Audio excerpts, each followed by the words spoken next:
Hey everybody, this is Saline County Hardliners coming at you again. And we got a powerhouse show for tonight with a powerhouse. Yes, we got Kandi Barnhill-Cox with us tonight, who is a member of the Arkansas First News team. And she is also the president of the Saline County Republican Women. And she has two podcasts that you can see through Arkansas First News, Kandi Unfiltered and Arkansas First News Report. She's very active in advocating for women and unborn children, a big backer of an anti-abortion advocate here in the county, and has helped out with us trying to, keep all that out of our state, keep it illegal to have abortions. And she's a bold person who's been involved, been in the trenches here in the county. But mainly a lot of people might not know, she is a founder of ABBA Charities, which is a advocate for women and unborn children, and it's an adoption agency. So she places children that need homes when people don't want their children or can't take care of them, or what have you, when they have them. So, Kandi, good to see you. Hi, thank you. Glad you're here. You ain't been here in a while. You have been on, but not in a while. It's been a minute. Yeah. And I know everybody's tuning into your shows, but we're going to talk a little bit about child advocacy and the ABBA Charities that you do, which a lot of people, it's a big adoption agency. You do a lot of work in the county and probably around the state. Around the state. And so it's so tell us how you got to that part and what you do. How did you get into doing this and about it? Sure. Well, we'll have to do the Cliff Notes version because okay. Yeah, I mean, it might be too long a story, probably. I'm sure. Well, and I do want to clarify. So I have ABBA Adoption, which is the adoption agency, and then ABBA Charities, which is the ministry hand. And so how the Lord led me down this path is really just part of my testimony. And when I was 19 years old, I was faced with an unplanned pregnancy. And back then, there wasn't the education out there that there is today. And when I found out that I was pregnant, I was 19. I had the one part of me excited and the other part of me scared. Yeah. And I didn't have any support in my life. The father had a daughter. He had went through a divorce. His daughter was really young, and he basically looked at me and said, I don't want to do this, and that really, it like sucked the breath out of me, because again, there's that part of you that's excited and the other part of you that's really scared. And I did not have support in my life. And so I ended up having an abortion.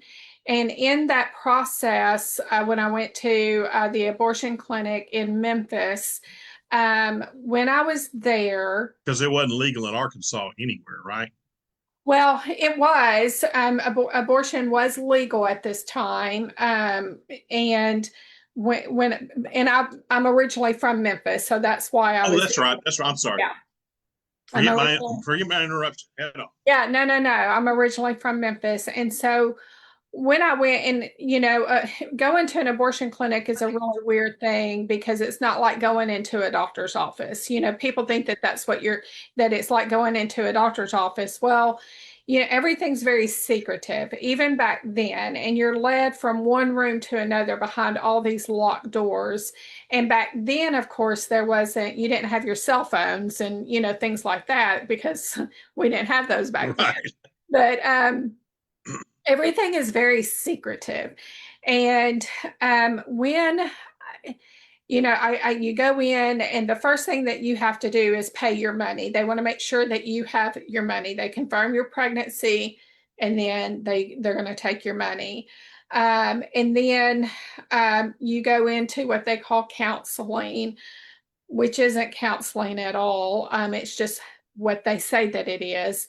But anyways, when I was led into the room to have the abortion, I actually changed my mind.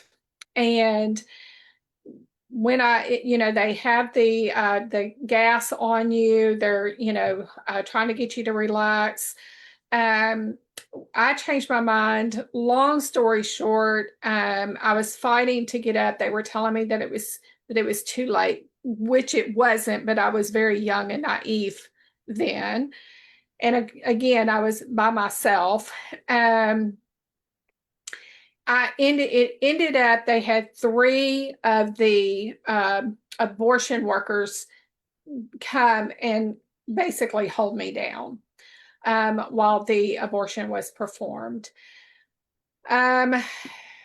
After that, the father and I were no longer together, which is very common.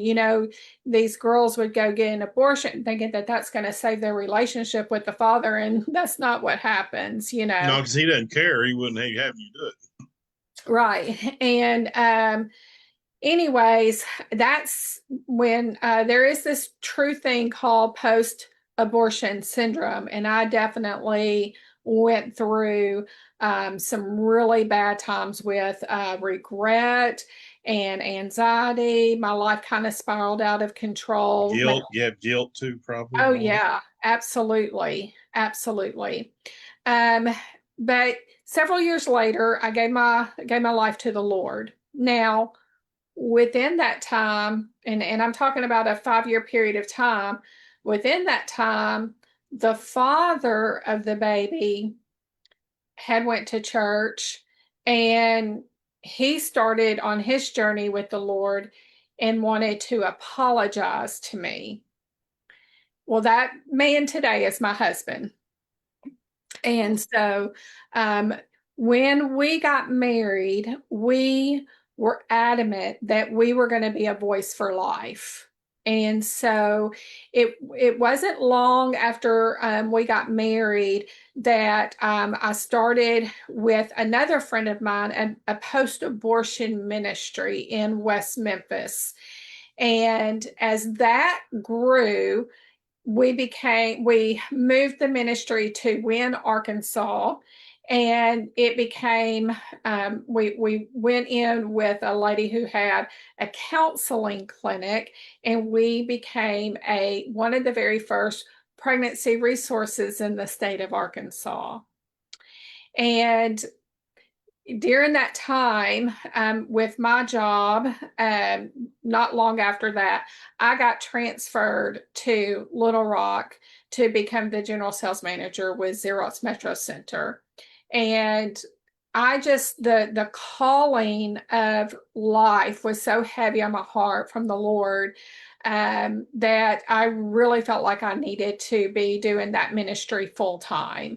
And so about a year after being here, I went to work at an adoption agency, and I was there for 2 years, and then I started ABBA. And I started ABBA because when I went into the adoption agency, one of the things that I learned very, very quickly is how liberal the adoption field is. It's a very liberal field. And my calling is from the Lord. And so anyway, so I started ABBA Adoption in 2004, and then followed by ABBA Charities because of all of the ministry work that we continue to do with moms way after. I've always said that the adoption is the piece where the Lord brings everything together, but the ministry of that goes on for a lifetime. And so with ABBA Charities, we work with women all around the state of Arkansas, not just here in Central Arkansas or just here in Saline County. You know, this week I've been up in Northwest Arkansas, just got back. You've got adopted and fostered kids all over the place, right? Yes.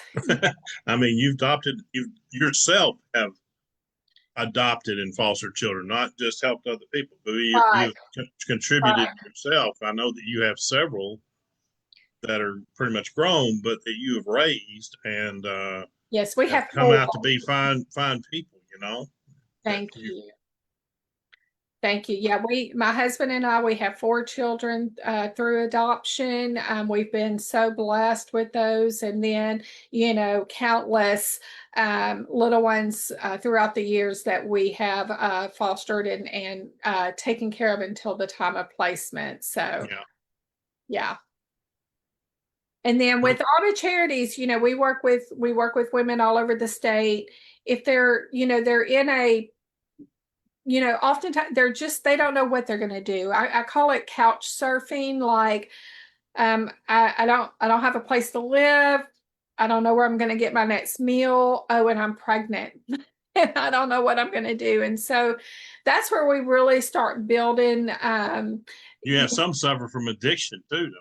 I have a lot of women that I work with suffer with addiction, prostitution. You know, that is, you know, one of the things that I like to ask specifically adopted parents is, what do you think a birth mom looks like? You know, because a lot of people think a high school girl that, you know, they have this visual, and although yes, there are those young ladies that get themselves in a situation where they need to make a plan. The majority of the women that we work with have a lot of hard life behind them already. Yeah. You know, that some really tough trauma already in their life that we have to address. And so we start building from there, right? I want them to have a place to lay their head tonight. I want them to know that they've got food to eat. And then we can start making a life plan from there. What does that look like? Is that I'm going to parent, or I need to make an adoption plan? That answer is very different for each young lady that we come in contact with. And so from there, I've written 2 different curriculums that I work with women on through ABBA Charities. One is focused towards like pregnant women. It really focuses on their identity in Christ, who they are in Christ, and then helping them to value that life, and what does it look like to parent? What does it look like to place for adoption? You know, what do all of those different things look like, to give them the tools to make a good decision for themselves, right? Because what's right for one young lady is not right for another. And so, and they have to have confidence in whatever decision they make. And if they're going to parent, we want them to be the best parent that they can be with the right resources in front of them. And then the other curriculum is really geared towards young ladies that already have children, and how to help them. Number one, again, going back to our identity in Christ. And number 2, the practical things that it takes to care for children. Everything from budgeting to discipline to resources, everything. And so that's what the other curriculum focuses on. Where'd the name, if you don't mind me asking, ABBA come from? Well, Abba Father, right? ABBA. Right out of Scripture, right? Okay, I got you. It is Abba Father. That is one of the most intimate names for God, and it means daddy. And so it's a very. Well, I know that now that you say that, but I didn't put it together. Yeah, it's not. It's not from ABBA the rock band, although. Okay, I didn't figure. I didn't. Hey, Kevin, we can't hear you. Kevin, you're no sound, Kevin. Hello. There you go. I had the button on. I was going to say, I've been pronouncing it ABBA this whole time. I didn't think about that. ABBA. Yeah, a lot of people pronounce it ABBA, like the rock band, but it's ABBA, as in Abba Father. And you're a nonprofit, right? And you're not, and you're like, um, you depend on contribution type things, right? For your monetary, for to take care of all these things. Yeah. So, it's not like you're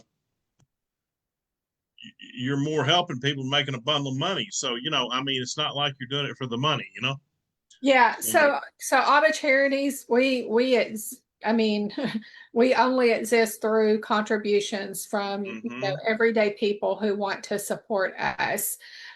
We do not take government money. Um, and so we depend on the everyday people. Like, people go, well, I can only give a little bit. Well, eh, many people giving a little bit helps, right? I mean, hmm that's just true in this. In ministry, that little bit can be stretched a long way when many people are coming together. And so, you have those that give, once a year, and they'll give like, a bigger amount. And then those, hmm $25 a month, man, that consistency in ministry, and with a nonprofit, it helps because it helps you as a ministry budget out what you can do. And so it's really the lifeline of us being able to do what we do. A lot of ministries, people come to them, right? Like hmm they go to that ministry. Our ministry, we're in the field. And hmm so, prime example, my car, my ministry car. Right. I had a wreck. I totaled my car in, what was it, August I remember. of last year. And so we tried to raise money to replace that car, because I'm one of those that I will drive a car till the wheels fall off, right? hmm And we got, 30, my car was pushing 300,000 miles. Woo. And so, there's things that I have to have in my car because I'm always in my car. It's like an office for me. And I have to have room because a lot of times I'm moving women, buying things to supply a place for them to live, right? Car seats and things Car like that. seat, And yeah. exactly, toting them and children around. hmm It has to be, I can't have a little car, Right. A uh, nice SUVs. Yeah. I mean, yes. a decent And size SUV is what you have to have. right. And navigation system, because Yeah. I'm all over the place, navigation system. But, so, having uh, people contribute for that is such a big deal. Sure. We were able to raise a little bit to put down on our ministry car, but ABBA does not like, we don't like being in any kind of debt. Right. So one of the things we want is to pay off that vehicle. Um, Because you find yourself paying all your money into overhead rather than practicality. right. But we have to be able to go. You're right. We have to be able to be out Sure. Yeah. there to go and work with these women and take them to doctor's appointments and take them to counseling and, take them grocery shopping or whatever the case may Big be. job. Yeah. And then, I think I've shared with you, I want to build a home for pregnant women. It is such a need, not only within our community, but it's a huge need within the state. So that's something that, that we really, really want Kind of to. like a shelter or a home or Yeah, well, not a shelter, but a home, a regular yeah, home. we Yeah. want to. So what we want to do, my vision that the Lord has given me is in two phases. The first phase would be that they would live in the home, uh, while they're pregnant and then for an extended period of time after they have the baby. And we would have a house parent in there. And that's where we're going to learn our basic practical skills. You know, a lot of the women that I work with, they have no Yeah. idea how to go grocery shopping. They don't have working skills. They've not gotten their GED. And so a place where we can do a lot of that in-house and teach them parenting skills. And then, you know, phase 2 of that, we want to have what's called transitional housing. You know, if a woman is pregnant in the state of Arkansas and she is an addict, do you know there's nowhere for her to go? Not that I know of. I mean, No, there's not, because yeah. the rehabs will not take a pregnant woman. They're too I didn't know that now. yeah, they're too risky. And so we can do all of that.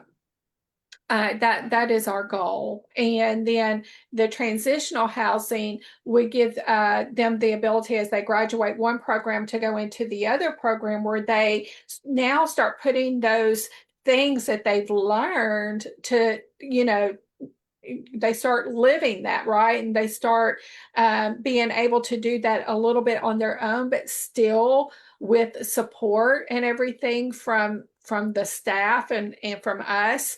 And they start transitioning back into the world because, You know, they have. I mean, when they have a child and they have nobody to help them like you do, which is not uncommon. I'm sure there's places that there is nobody like you doing anything like that. They may have an adoption agency, but that's a different ballgame than what you're doing, right? I mean, you're yeah, doing more than that. So right. they're making a homeless person and a homeless child is what they're going to have. And we want, you know, a lot of the moms that I work with, it's not uncommon for them to have like a DHS case where they have other children in the state custody. And so, you know, we want to be able, they want to be able to work their case and to be able to be good moms. We want to help them be able to do that without failure. See, the thing about the government is, and you know this, it's an all or nothing system. You either get all the benefits or you get none of the Well, you benefits. got to play by their rules. You got a lot of red tape. You know, there's just they want to tie their hands. They want to be politically correct with what you're doing and all that, and that's just not getting the job done when that happens. Right. If and you anyone can check off boxes, Yeah. right? Anyone can check off boxes. We want to give these women the skills to be successful, not just to check the boxes off, but to be able to be successful and sustain and to feel empowered that they can make good decisions for themselves and their children and have the tools and the resources to be able to do that. That's the ones that you help that are pregnant and want to keep their child, correct? Right, right. Yeah, Yeah, and yeah, but don't have the means, or they want to, but they really can't financially or supportively. right. So that's where adoption agencies don't get involved with that at all. They just take the kids off somebody's hands and they try to find them a home. But Well, and uh, again, you know, in adoption, it's not uncommon for us to be even working with a mom who is going to make an adoption plan, but then she's got all these other children, maybe in the right, custody or whatever, that she really wants to be able to parent, but this newborn would be too much for her. Like it would be just so much stress. You know, babies are wonderful, but even in healthy marriages, they bring stress to a marriage. They bring stress yeah. to a home, right? Kind of like if you think a baby's going to correct your marriage, that never works. No, It may No. correct it for a month, but after that, it's gonna when it gets old news, you're gonna go right back. right. If not, make it worse because you have less time together and things like that. You have to adjust to. That's not going to change for many years. Right, right, You right. both had to struggle through it. Yeah, exactly. It's a job to be a parent. It's a It job to be a is. you There's been many a having night the Olivia child and rolled all over and that. said, Making "It's and your having the turn. child's nothing. I'm going to sleep." Yeah, You know, yeah. you can be a sperm donor and stuff like that, but that ain't being a father, right? I mean, things like that. Yeah. Or you can Exactly. be a birth mother. And that don't make, I mean, it makes you a mother, but it doesn't in the long haul, you know, there's a lot more to it. Yeah, so birth moms are my heroes, and everybody hears me Mm-hmm. say that all the time because they are, and no matter what their background is, no matter where they come from, no matter with addiction, prostitution, no matter the case, they are putting this child out first outside of what they truly want, right? Because moms don't go, I just don't want my kid. That's not what they do. Not normally, no. No, they want what's best for their children. And for whatever reason in their situation that they're in at this moment, it's not best. And so they're going outside of themselves and go, I want to do what's best for my child. And I mean, they're just heroes to me because what does the world tell us, dude? The world tells us, well, you can just go abort it and not worry about it anymore. Well, you do worry about it for the rest of your life because you deal with the guilt and the shame for the rest of your life on Absolutely. that, knowing You that don't you took the realize life of maybe a you're child. going to, but you do. Yeah. Yeah, you do. You do. And women who say that they Kind of like don't, you went in with the intention of having an abortion. That's what your intention when you walked in the door. yeah, But look where it's led yeah, you. I mean, yeah. it's crazy. I tell women all the time, you can either be very bitter and angry about your past, or you can lay it at the feet of Jesus and ask him to use it for his glory and to help other people. And hopefully that's how I'm wanting to live my life, is to lay it at the feet of Jesus and let him use that so that other women that I come in contact with do not have to go through what I've had to go through. Let me ask you a question I just thought of. Sure. I don't know if well, you can probably answer it or give her an about answer. And this is just curiosity on my part. Out of teenage pregnancies, I guess that's what, from when they can have a baby till 17 years old. I mean, 18 is not, I mean, 18 too. We'll conclude 18. Girls at 18 aren't at all ready to have a baby. Most of them aren't, I would say, in this day and age. Years ago it was different. But now we got a different culture. But anyway, how many that are, okay, they're living at home, they're going to school, and they're pregnant, or they got pregnant. What do you think what is the percentage of parents that won't help or support that child when they're pregnant? Or is that a big percentage, or is it not that big of a percentage in your view? No, a lot of times what you have in those situations is the parent the parent of the child that is pregnant wanting the child to keep the baby because it's their grandbaby, their first grandbaby. That's good. There is that, but then there's that part of, well, you're going to have to figure it out because you've made this decision and you're going to have to You figure. made your bed, you got to lie in it. Yeah, yeah, and so there's that. Um, and then the other part of that truly is, and it depends on what their economic status is. And maybe how old the girl is too, maybe. Yeah, Maybe well, if their economic status, when you have, that's where abortion is, I mean, big. A lot of times, high school, your younger girls that are minors, they see a baby as almost like playing baby dolls with a real life Well, baby. there's a big difference between a 13 or 14-year-old pregnant girl probably and an 17 or 18-year-old pregnant girl. Well, I would think there would be, and that's why and usually I actually knew a couple of kids when I was growing up, and I think they were like 15 and 14, something like that. The boy was 15, she was 14, very young, very, very, very young.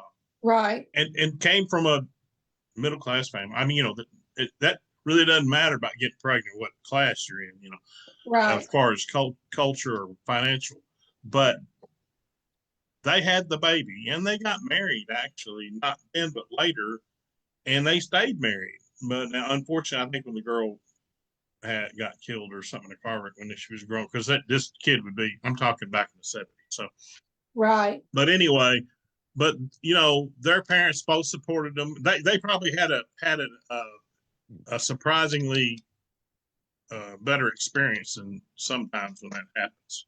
Well, Yeah. if I y'all want know the that. actual statistics, I actually just pulled it up right here. Sure. So according to Grok AI, and there's not a real definite tracking of this, but it says out of 45% of pregnancies in the U.S. are unintended, and out of those, 20 to 55% have families that they can rely on. 20 to 55%. 20 to 50% actually have family that want to be involved. I would disagree with that. I would disagree with the higher percent of that. I would tell you that they want to be involved in that. A lot of times they want them to parent the child, but to be involved in, well, the newness of a baby wears off. Absolutely. The newness of a baby wears off. And then, and because I see this a lot where Sometimes the first day at home. I mean, babies are cute and babies are sweet and it's new life, A but lot of work. they're a lot of work. And then when everyone's tired, and especially you as a young lady, and you want to go out and live your life, mom is like, no, you made this decision. Now you're going to have to, you're a parent now. And so, that child doesn't get to have their childhood. And so I will tell you that what I see is families that will, especially with young ones, that will want them to parent, but the support, again, social economic plays a big role in how involved and how supported they're going to be. And oftentimes these girls, their lives forever change. And, Sure. Oh, yeah. and, families want to, they like those babies, but they also, that newness wears off and then it's a whole nother ball game. And I just see that all the time. A lot of the moms that I work with that have other young children, here's what they'll say. Because I'll say, well, what does auntie think about this? Or what does your mom think about this? Or what? And they've got a couple other children, right? That they've in their early 20s, and they've had their first one that when they were 15, and they're like barely 19, 20 years old, and they're on their third or fourth kid. And I want to know, what does mom or aunt or grandma, whoever is important in their life, who's going to be their support system. And here's what I hear over and over and over again. Well, they didn't help me with my other one. So they can say whatever they want to, but they didn't help me. And so a lot of times what families says versus what families do look very different. Well, I feel like, okay, I was fortunate enough, I had kids, but none of them went through anything like that, but if I'd had, that could happen to anybody. I don't care That's how right. well you raise your children or how great you think how perfect you think they are, or whatever. That's right. They have the means to crap. I was saying now something got me. What was I saying? I don't know. Some about they have a tendency to. Anyway, I think children, if I'd had one that happened to, it would depend on the age. If they were like really young, 14, I'm calling, 13, 14, 15 years old, I kind of draw that line there as really young. I would not suggest they had an abortion. I wouldn't want them to have an abortion.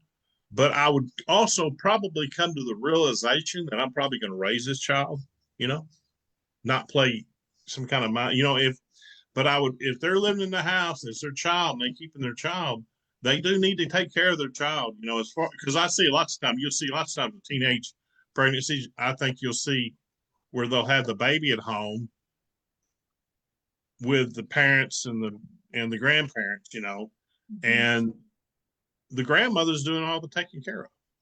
It I mean, happens. that's bad enough if they come and live with you because it's just kind of natural to let mom do it all, you know. But I'm against that. I see it happen, but they shouldn't. It's just kind of like kids doing what they want to do when they get ready to do it, and they're living under your roof. You know, hey, this is your child. You need to. Now, I would take it in perspective of what I thought they were able to do. You know, like, are they going to take care of it the correct way, like you think? Probably not. Maybe they'd be great at it. I don't know, but I don't think they should let them off the hook. But if you push them too hard, I think, or if you cut them off to the rest of everything else going on, but being a mother, I think that could screw them up in the long run too. That can make them go wild. I think later on. There I has just to don't think. be, Yeah, in because life, mentally, yeah, in life you have to have balance. And so yeah. if And you're when you're gonna, younger, you got to have more. I mean, it's not like, well, you're 22 and you got pregnant. Well, that it's on you totally. You're done with the party. You're done with all that stuff. But now, when you're real young, I don't know. it's hard. It's a hard thing. And so the support from the family, we want that there for them. Again, social economic status really comes into play as to, Mm-hmm. moms that truly do have support. Your families that are more well off, oftentimes they'll choose abortion. Um, Isn't you that something? Isn't that something? Well, they're shamed at church. They're shamed within the community. There's a lot of shame around, my daughter messed up, or And you're telling your kid you're ashamed. Well, you're ashamed of them for doing that, which I mean, I would call it. It should be disappointed more than ashamed. You know, right.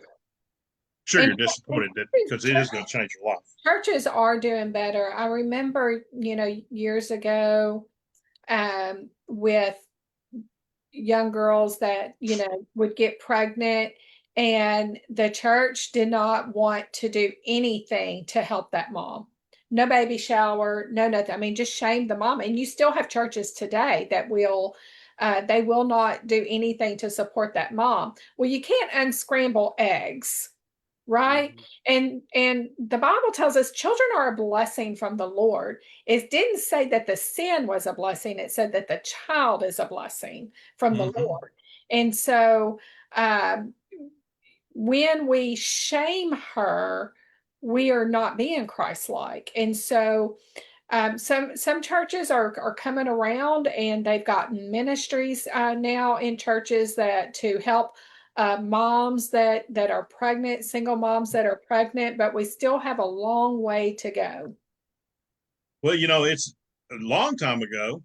You go back to colonial times and before, or you can get they'll stone you to death or something, or just detach you from the community, or kind of like the old Scarlet Letter thing, where you're scorned for the rest of your life because you had an unwed child, or you were unwed and had a child. Like, for instance, Mother Mary, you see story where that probably didn't go over. I mean, if they start thinking that she had out of wedlock pregnancy, that's a huge deal back then. Now, not so much, but back then Well, they I mean, scorn you. you look, Keith, even when you and I were younger, and if you had any friends that got pregnant in high school, they would Oh go yeah, I've away. seen them. Yeah, They would go away. They would go home. absolutely. They They quit would going go to on a school. homebound, or they would go away for a while, and so, and I remember a girl in my high school. She didn't know whether the father was her uncle or her father. How about that? All kinds of messes like that. Yeah. Well, with children, especially the younger children, that happens a lot where the younger they Insane. are, most of the time it's a family member or someone very close to the family. Mm-mm-mm. So That's that's something that, that's something that when we have a mom that's really, really young, those are things that we have to, be um we've just got to be very mindful of that. how many children do you think you've placed? That's a question. Probably you might have to give me an about. You might have an answer. I kind of hit you with that one. But how Well, many over your career do you think about yeah, you've placed in good homes? about 800. Wow, Yeah. That's a lot of kids. Yeah. that's huge. Yeah. And you got to think those 800 kids, those 800 babies. Don't tell them what one will end up being. Oh, But absolutely. and then how many other lives does that affect? You know, these children are going to get married and they're going to have children, or they're going to do great things, or they may not, but they'll have family. It affects a lot of, whoever adopts them, they got extended family that calls those children their grandchildren or nephews and nieces. So you're affecting, if you got 800, you've affected probably 10 times that or more. Yeah, what's really cool is when I get a call from, one of my adopted parents that, wants to tell me that the child that they adopted is giving their life to the Lord. I mean, it's just so awesome. I've gone to some of their baptismals and even some of, just array, just Kind graduation. of makes it worthwhile when that happens. Yeah. It really warms my heart to see those things because it's a generational thing, right? You're pouring into Mm-hmm. a generational aspect of a family, and what a blessing that is. Well, I've been to, I think I've been to one of your uh, fundraisers, Hmm. the jingle The jazz, the jingle jingle, and jazz that we jingle have and jazz, at the end of the and year. I mean, there was a bunch of folks there. I don't see my about 25% of the people there were people that you'd affected their lives, whether they're the parents or the children that you brought in and kept a while or whatever. And there's some really heart wrenching testimonies going on in that, and they really say a lot of great things about you and how they appreciated how you helped them. So, you know, they're not saying that just to say it. No, If no. they didn't like you, they wouldn't even show up.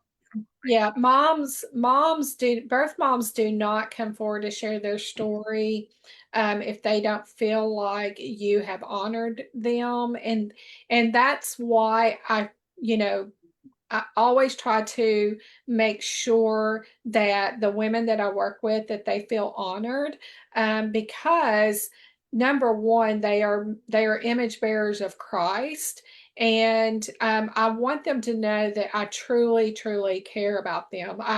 The mom that I told you I just got back from a delivery for an adoption, and that sweet mama told me, she goes, well, I'm going to be one of your ABBA angels. And that's what I call them, my ABBA angels. Um, and, I have on my way home, I was driving today, and one of the girls that, well, she's not a girl, she's a woman now. I mean, she placed with me. Goodness, she's placed with me a couple times. Her very first one was in 2005. So that's how long I've known her. And she called me yesterday because she needs help with one of her kids. Wow. Wanted to You're know, a third generation, a second yeah, generation deal. Yeah. Yes. Can you tell me where to go to get this? Like she called me for help. And then Wow. as we're hanging up the phone, she goes, I love you, Kandi. I said, I love you too. And so, again, that relationship goes all the way back to 2005. And that's kind of the impact that I want to make. I want these moms. Well, I've heard of you refer to all of them as your kids, Yeah, that's right. past and present. That's right. That's right. I want them all to know, and that particular mom, um, she and I we've had some rough roads because she was a prostitute. She was an addict. Praise God, she's not anymore. She's not anymore, and she gave her life to the Lord. But there was a time when working with her that I had to have her prosecuted, and she went to jail. And but when through all of that, she knew I loved her. She knew I genuinely loved her, and I wanted what was best for her. And we are very close even to this day. Well, that's good. Great. Yeah.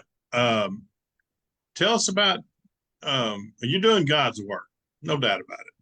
Well, thank you. I'm blessed. I'm blessed that He allows me to do this work.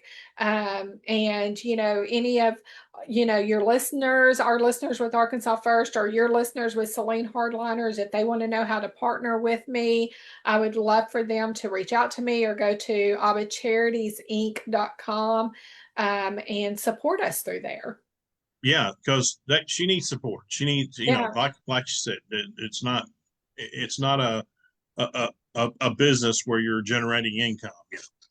I think Kevin's putting something up there. There you go. That's your Yes, yeah. So if you scroll down, there's right donate there, Give sign. Hope. Yep, that Give Hope, and that will take you to where you can give. Absolutely. Well, you're doing caring and good work.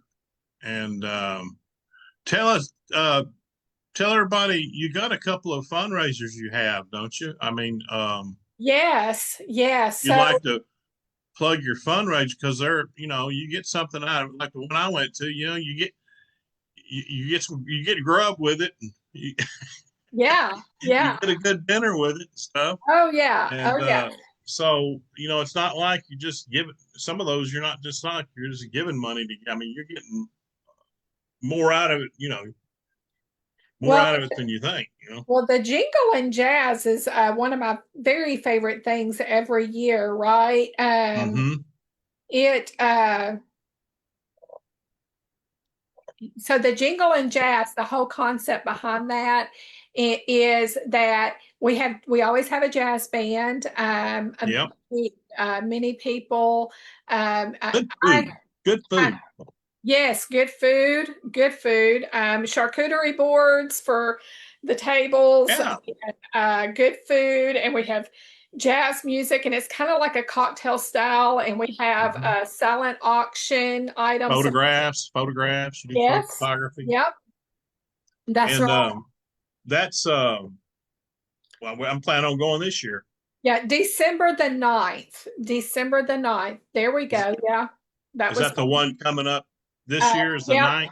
Yep. Is that on a Saturday or Friday or what? It's actually that is on a Tuesday. Tuesday, December the 9th. Okay. Tuesday, December the 9th. And so it's really fun. You get to do a little Christmas shopping with the silent auction. Yeah, you had quite a bit of stuff on there. Yeah. Yeah. And that's your big one, isn't it? That's my big one. That's my big baby that I do every year. It's a lot of fun. You get to hear a couple stories, from either a family or a birth mom, or, we had this last year, we had a family that's adopted through us. We had a birth mom who placed with us, who had a very touching story. And then we had a lady that we helped through ABBA Charities that she didn't place, but she was getting a granddaughter. She had very young children. I ran into her at Walmart, did not know her at the time at all. I was at Walmart. I saw this lady just like she was crying, and I Mm. was, I say, "Hey, sweetie, what's wrong? What can I help you with?" And she starts telling me what she's going through, and I'm like, "Hey, I have ABBA Charities. We're going to help." And Yeah. so, Lord led you to that person, yeah, or vice absolutely. versa, whatever. Yeah, absolutely. And, and if you remember, Keith, part of her story, number one, we helped her get everything that she needed for that baby and for her daughter. And then there was a time where, because where she works, I actually have a lot of communication with her as of even today for where she works. And one time, as I was going in, I looked at her and I was like, "What's wrong?" And she just went, and I was like, Mm. "No, no, no, no." And I prayed with her and I just gave her words of encouragement because I could tell something was really heavy on her heart. Unbeknownst to me, she had a plan for suicide that day. Ooh. So that saved her life, basically. Yes, if you remember, she gave that testimony that she said Yes, yes. And she was that, very emotional that, about it. that God put me there that day and it saved Mhm. her life, that she had it all planned out how she was going to commit suicide that day. And that's what this ministry is all about. It's about life. And there's not, I wake up every day and I pray that the Lord will put me in someone's path that I need to be in, that I need to pray with, or that I need to or share the gospel with, or just use me as a vessel. And every day he does just that. Well, if anybody's out there listening that has these problems that don't know where to go, or young people pregnant or whatever, contact contact Kandi. She'll do what she can for you. Thank you. Absolutely.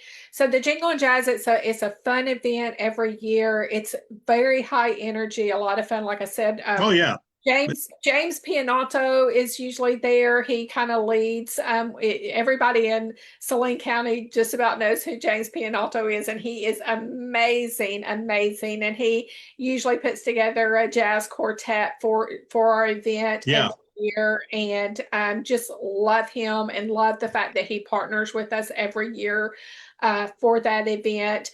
And he has he's missed 1 year 1 year. And then it was really funny because when he missed that year, he said, he had a conflict and he said, "But let me give you this person's number and they will most likely be able to help you." Well, the person that he connected me with is my social services director for ABBA Adoption. It's her brother-in-law. And Small so world. yeah, yeah, and it was just amazing. So, anyways, being from Memphis, I love jazz music, and so it's I something. bet. And Yeah, barbecue. and barbecue. Yeah, yeah. um, So it's something that we have to have, and then we do bunko. yeah, I was fixing to ask you about that. So go ahead. Yeah, bunko. So that's the fourth That's a Tuesday. dice game for people that don't know. Most ladies know what it is, but a lot of men don't know what it is. It's a fast-paced dice game, and I'll have people go, "Well, It's I don't." scary. It's scary. I'm gonna tell you what, it's scary. I don't like that game. I only I had to play Why don't my you like wife, the game, Kevin? Terry, who I don't win. you had a bunco club, it wasn't like yours where it's a, fundraiser, but just a regular women once a month or whatever it was. Yeah. And when they had it here, there were about 10 women, and I go hide in the bedroom, watch TV, and I only like to come out because you get heckled when you come out, and as loud as women scream "bunko," it scares the hell out of you. I'm telling you what, and my daughter's the worst. It's so loud, it's like so intimidating. And don't take this; it's like women at a strip joint or something. I mean, it is like crazy. We have a It good was at time. our house. Yours might be tamer, but it is kind of. Yeah, and your wife helps me with my bunko. I know. And I had a couple of your granddaughters Yep. hanging out. Yep. And my daughter, she yells yeah. louder than anybody. She's only that way. I said, my goodness. It's a lot of fun. And then we used to play with them once a year, and we're all timid and everything. And I'm going bunco, and then women, you got to speak up. It's a lot of fun, and it's a simple dice game. It's a very simple dice game, and we every month we go over how to play for those that say that they don't know how to play, and it takes one time, and you pick it up so quick. Women love it. I've never known a woman that says she doesn't like bunco. I ain't never met one yet. No, it's so much that had played it. That's right. And so when you come, it's $25 to play in, and there's somebody wins a prize for the most bunkos. Somebody wins a prize for the most baby bunkos. Someone wins a prize for the most wins of the night. We have a prize for the most loser of the night. The biggest. I say they used to call that the first, second, third got one, and then the very last place person got one. Booby prize. That's what they call it. Booby. So booby prize. the biggest loser. And then we have a drawing for anyone who brings a guest that's never been to our bunko before. So you your name goes into a drawing, and then you win a prize. So and we have snacks because we're women and we like to eat. So we do that the fourth Monday of every month, and we do that at the Corner Downtown Boutique, which is Alana Morris owns that. She's a good friend. She's on my board. Anyway, so we do it there, and so you can actually go shopping while you're there as well. Well, there's a lot of, I haven't gone to the bunko deal, and I'm probably not going to. Unless you have some kind of a men's night or something, and even then, like I said, you get heckled when you're yeah. No, it's fun for them. But that and Jingles and Jazz, these are all they're fun to go to. So you're having a good time, and you're promoting a great cause. There's nothing negative about this cause with ABBA Charities. There's nothing at all you can say is negative. Because Kandi is passionate about anti-abortion issues and making sure that abortion stays out of Arkansas. But on the other hand, a lot of us are passionate about that. But on the other hand, she's actually doing the alternative it takes for people not to want an abortion. And you also do counseling against abortion to people. Like say some little young girl wants to have an abortion, but she's not totally sure. Come to you, and you can kind of counsel. Plus, you can counsel because you've been there before. Yeah. So you probably wish you had somebody like you to talk to when you were 19. Absolutely. I have done what we call sidewalk counseling at the abortion clinic. I did that for years until, of course, the abortion clinics here closed. But I did that for years, and many times I've stood outside of the abortion clinic going, man, if there was just someone there when I went to have mine that was there to talk to me and you need to write a book.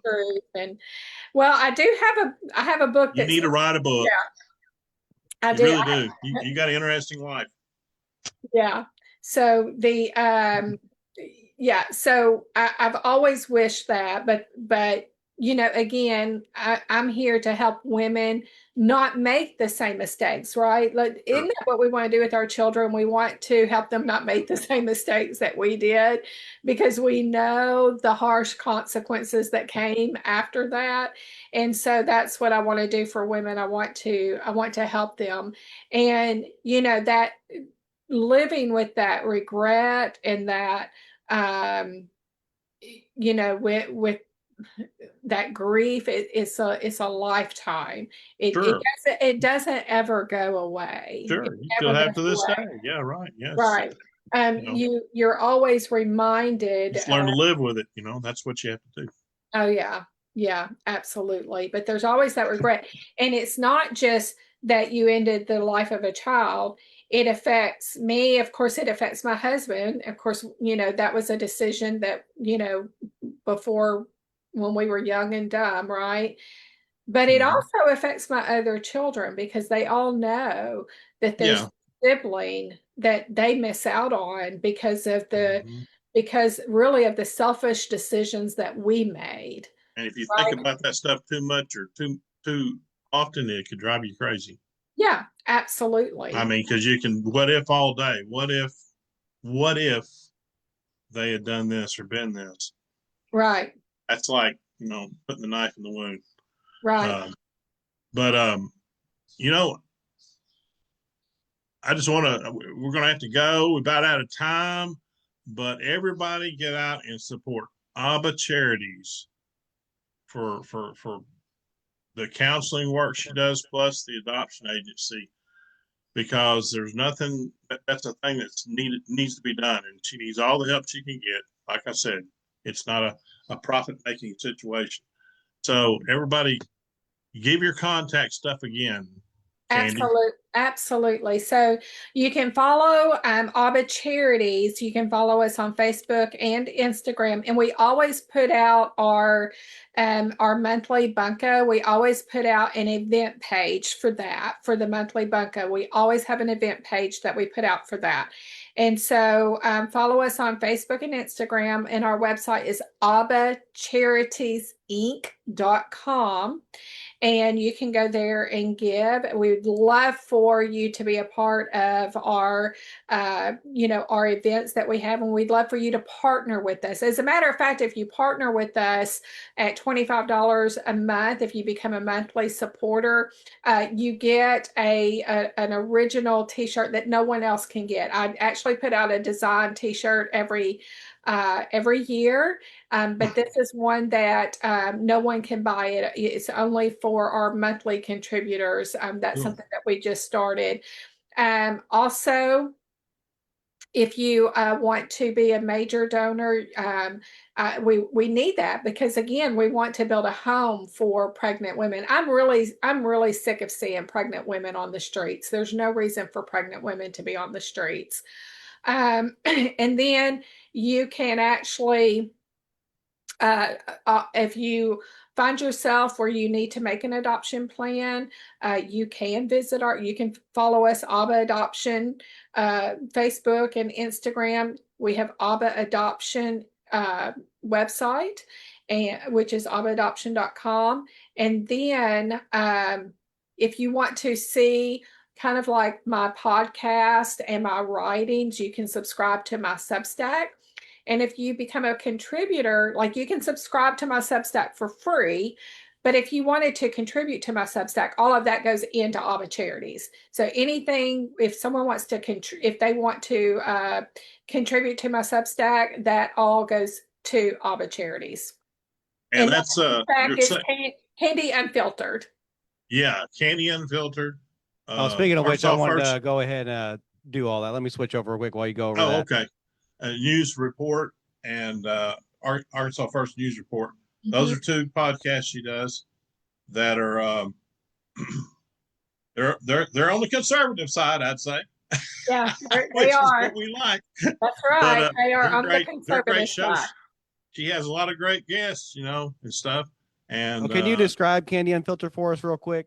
Yeah, so Kandi Unfiltered, we are telling the unfiltered truth, right? But a lot of the guests that I bring on, we are talking about mostly women and the roles and the struggles that they've gone through in life and how they've gone through that. So it really speaks to women. The Kandi Unfiltered. Once a month, we do what's called Kandi Unfiltered in the Grace Space, which is by Pretties and Grace. They actually support our podcast, and so we're very thankful for them. And Terry, who owns Pretties and Grace, we do once a month. We have a time together where we talk about being business owners and how we pour into people's lives, because she pours into a lot of people's lives.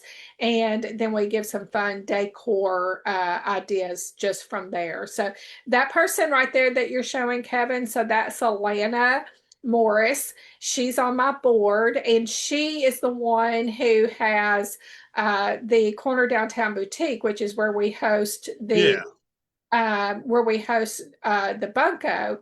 And just like in that particular episode, we talk about, going through life through divorce. I mean, she was married for over 25 years. She was shocked with, she was a stay-at-home mom all that time. And then she goes to a girls' trip, comes home to divorce papers, and finds herself, having to go into the workforce, and how she made it through that. Yeah, that can turn you for a loop. Yeah. Yeah. So it's all about it, really pouring into the hearts and the lives of women. Kandi Unfiltered is, but it's pure truth. I mean, we're not holding anything back on that. And then Saline Arkansas First News. Yeah, we're all part of that. Saline County Hardliners and your Arkansas podcast. First Reports. Yep, Arkansas First Reports. And so, obviously that is about, all about the in Arkansas, looking at politics and what's going on. Sure. Yeah. Yep. To give you more of a other than the Democrat Gazette or the Courier or somewhere like that, where you're getting kind of not all the plan, Right. You get a more leftist view from Democrat Gazette. Right. Yeah. Well, I love the fact that Arkansas First has, my podcast and you guys on there. Well, we're interacting with people. We do have another podcast that's going to be kicking off as soon as I can get some things worked out. Kevin and I are going to have to get together. But so 24. You worked at 24/7 is not enough, right? Because you work 24/7 with ABBA. That's especially when you got those babies there. That's like 24/7 is what that is. Yeah. And then, now where you get all the time to do this Arkansas First and Unfiltered, and well, you might as well write a book. I'm telling you, you got time. You got time on your hands. I got lots of time. Lots of time. So, I'm thankful for the evenings. I do my podcast in the evening time. Of course, my Arkansas First, I do that like first thing in the morning, like, one morning a week, and before I really get my work day going. And thankfully, everything is right here by my office. So run in, do it. And I'm not that dedicated to society. I don't put that kind of hours in. Well, the thing about the podcast and and Arkansas First is it's a passion and it's a necessity, because we, the people, have to speak up. Right. And with Arkansas First, it's, it's by the people for the people. Right. And I never really wanted to go into politics per se. Right. But here we are. You never really wanted to go to the adoption business either.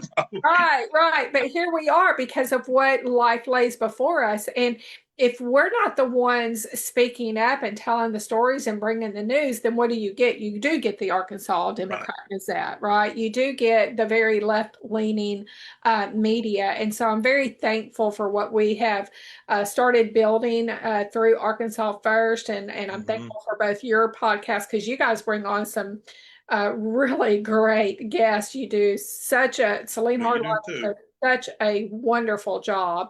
Well, and I'm really proud of what we are doing for Arkansas First. And it's tough to get out there at first. Yeah. It is. It's tough. Probably for me it is. But I just want everybody to tune in, support all of us on this stuff, support ABBA Charities, because that, like I said, it's not like throwing your money over here and you don't know where you're sending it. It's being well took care of for helping women and children. So I think that's about all the time we got. Okay. Kandi, it's been great having you on. Appreciate you coming on. Thank you for coming on, Kandi. Thank you guys for having me. It's been a minute. I've missed you guys. All right. We'll be seeing you. All right. Saline County, though, is out.